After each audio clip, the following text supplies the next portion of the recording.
Halo guys, ketemu lagi bareng gua Gary. Di video kali ini gua masih akan membahas mengenai pergerakan harga emas dan juga Bitcoin yang bisa teman-teman manfaatkan untuk dijadikan second opinion dalam tradingnya teman-teman semuanya. Dan saya juga akan membahas mengenai analisa forex, yaitu analisa GBP USD dan juga USD JPY. Gimana analisanya? Simak terus.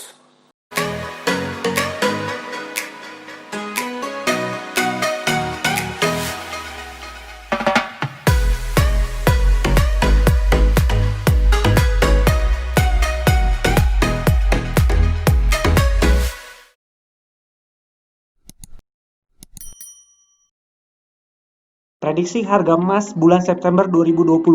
Oke, untuk analisa fundamental saya nggak akan share banyak karena masih akan berbicara permasalahan dari COVID-19 terkait penyebarannya, terkait kebijakan bank sentral, lalu terkait juga perkembangan dari vaksin.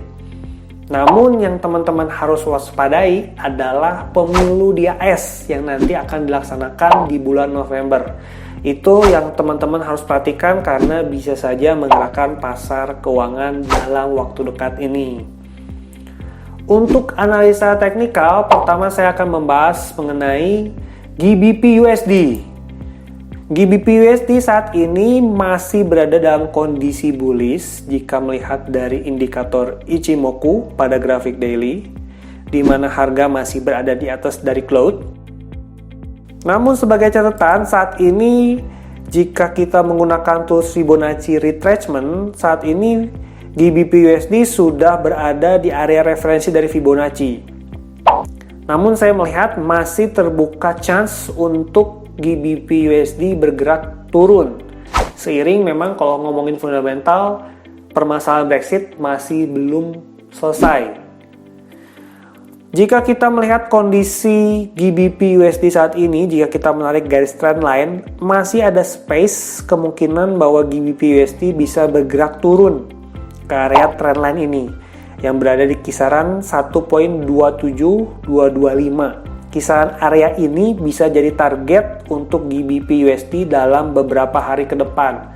Nanti di sekitar trendline ini teman-teman bisa kembali mencari sinyal beli, di mana jika memang ada sinyal beli yang dilihat dari candlestick ataupun indikator teknikal, maka besar kemungkinan GBP USD bisa kembali memantul ke area kisaran 1.30164 sampai 1.32256. Namun waspadai jika ternyata GBP USD berhasil menembus trendline dan juga menembus area di kisaran 1.27225 ini, karena besar kemungkinan bahwa GBP USD bisa kembali bergerak bearish ke kisaran 1.25407 sampai ke 1.22469. Berikutnya untuk grafik USD JPY, jika dilihat pada grafik USD JPY ini tampak USD JPY lebih cenderung ke bearish ya, meskipun agak sideways.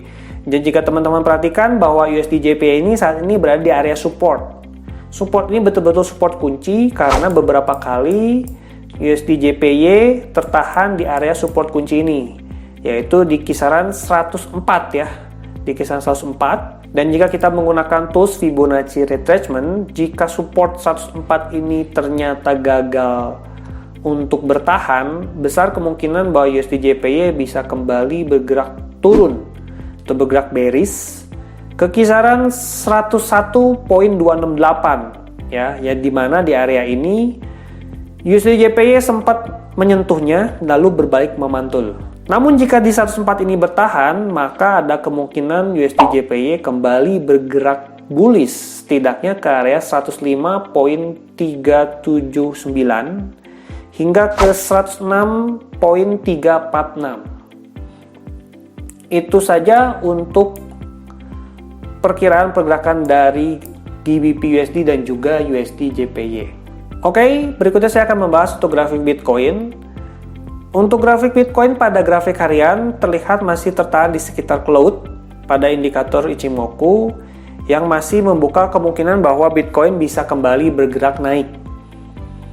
Jika teman-teman melihat video saya sebelumnya, saya sempat mengatakan bahwa Bitcoin ada kemungkinan bisa kembali bergerak turun atau terkoreksi ke area yang sulit ditebusnya sebelumnya.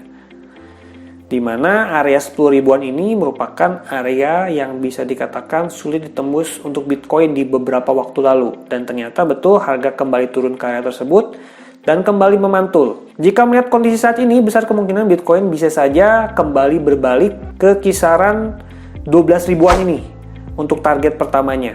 Jika kita menggunakan bantuan tools Fibonacci Retracement, Bitcoin tampak tengah berada di sekitar area referensi dari Fibonacci yang bisa membuka kemungkinan Bitcoin kembali bergerak naik ke kisaran 11 ribuan sampai 12 ribuan ini. Namun jika melihat kondisi candle yang terjadi saat ini, masih ada space kemungkinan Bitcoin bisa kembali bergerak turun dahulu sebelum kembali bergerak naik nanti. Dan targetnya adalah kisaran 10 ribuan lagi ya, kisaran 10 ribuan ini yang merupakan area sekitar trendline juga. Nanti teman-teman jika ternyata Bitcoin turun dulu, nanti teman-teman bisa mencari sinyal beli kembali di area ini. Jika betul ada sinyal pantulan atau sinyal bullish di area ini, maka Bitcoin bisa kembali memantul ke area kisaran 11 ribuan sampai 12.500 ini.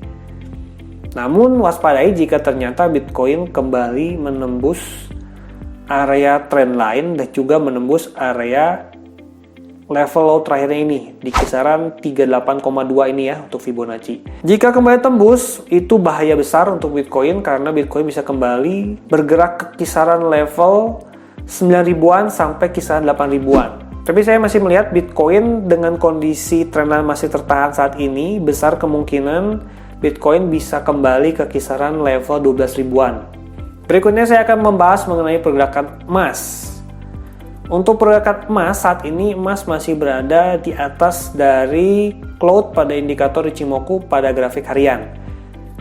Melihat kondisi saat ini, emas masih terbuka kemungkinan untuk kembali bergerak naik untuk jangka panjangnya. Jika teman-teman melihat video saya sebelumnya, saya sempat mengatakan besar kemungkinan juga emas bisa bergerak sempit terlebih dahulu seperti sebelumnya. Saat ini juga kembali bergerak sempit atau berkonsolidasi sebelum nanti kembali bergerak naik. Oke, jika kita menggunakan bantuan tools Fibonacci Retracement, saya melihat emas masih terbuka kemungkinan untuk bergerak turun ke kisaran 1873 sampai kisaran 1825 ini. Nanti di area ini teman-teman bisa kembali mencari sinyal beli dengan target kisaran 2000 sampai kisaran 2076 yang merupakan all time high-nya. Tapi saya masih memperkirakan kemungkinan besar emas masih akan bergerak di kisaran 1800 sampai 2000 hingga akhir tahun ini. Jadi teman-teman, strateginya untuk emas adalah selalu ambil posisi buy ketika harga emas berada di harga yang rendah. Mungkin acuan level kisaran 1800-an ataupun level 1900-an itu bisa jadi area yang tepat untuk membeli harga emas jika teman-teman bermain untuk jangka panjang. Nanti teman-teman juga harus memantau kondisi dari pemilu AS. Apabila ada lonjakan harga ketika pemilu AS, bisa saja terbuka kemungkinan emas kembali menguat.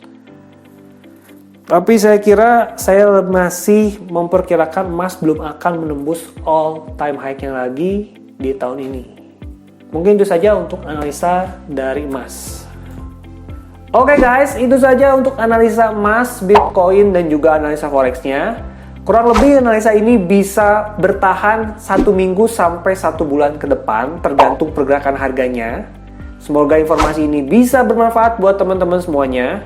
Sebagai catatan bahwa tidak ada analisa yang pasti tepat 100% profit. Segala keputusan trading kembali lagi ke tangan teman-teman semuanya.